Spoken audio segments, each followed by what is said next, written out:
જે રીતે ગઈકાલે આપણે સૌએ વિજયાદશમીના પર્વ પર રાવણ રૂપી બુરાઈનું દહન કર્યું, એ જ રીતે આજે આપણે સૌની નજરોની સામે આપણે ડ્રગ્સ રૂપી આસુરી શક્તિનું દહન કરવામાં ખૂબ મોટી સફળતા પ્રાપ્ત કરી છે.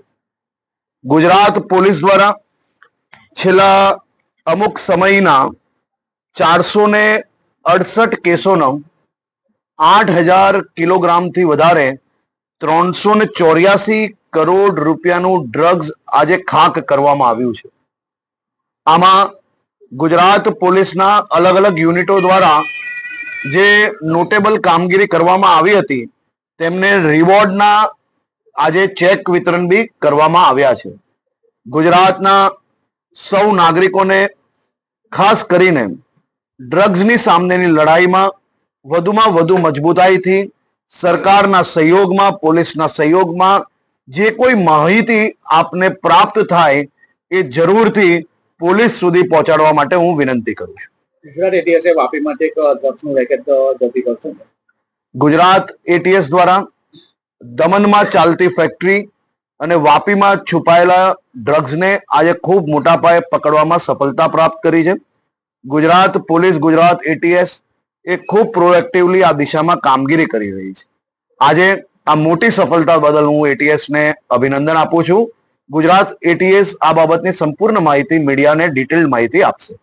કોંગ્રેસનો જો આક્ષેપ છે આજની પ્રક્રિયા દરમિયાન કે આટલું બધું ડ્રગ્સ ગુજરાતમાં આવે છે તો સરકાર આ પકડવા કોંગ્રેસના કાર્યકર્તાઓ આ ગુજરાતમાં ઘૂસતા પહેલા પકડવામાં ગુજરાત પોલીસને સફળતા પ્રાપ્ત થઈ છે. આવા વિષયોમાં રાજનીતિ કરવી આ યોગ્ય નથી. યુવાનોનું ભવિષ્ય ઉજ્જવલ બને તે માટે દુનિયા આખી ડ્રગ્સ સામે લડાઈ લડી રહી છે.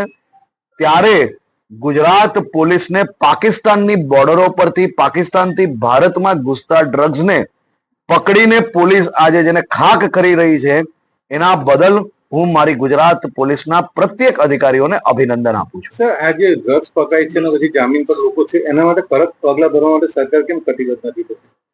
સરકાર તો તમામ લોકોને આજીવન કેદને ફાંસી આપે તે માટે જ લડી રહી છે. પરંતુ કાયદા એ તમામ લોકો માટે એક સરખા હોય છે, આખા દેશમાં એક સરખા હોય છે.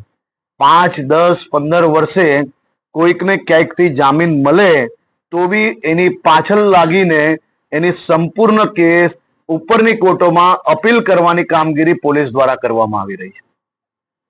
સાહેબ, એના અંદર કડક કોઈ કાયદા કાનૂન ચેન્જ કરીને સંપૂર્ણ કડકમાં કડક કાયદા છે, કડકમાં કડક કાયદા અવેલેબલ છે અને દુનિયાભરના આ પ્રકારના જે ડ્રગ્સ સામેના જે કાયદાઓ છે એમાંના મજબૂતમાં મજબૂત કાયદો આપણી પાસે બી છે ને એ જ કાયદા પ્રમાણે આપણે લોકો કોર્ટની અંદર કેસો લડી રહ્યા છે. આભાર.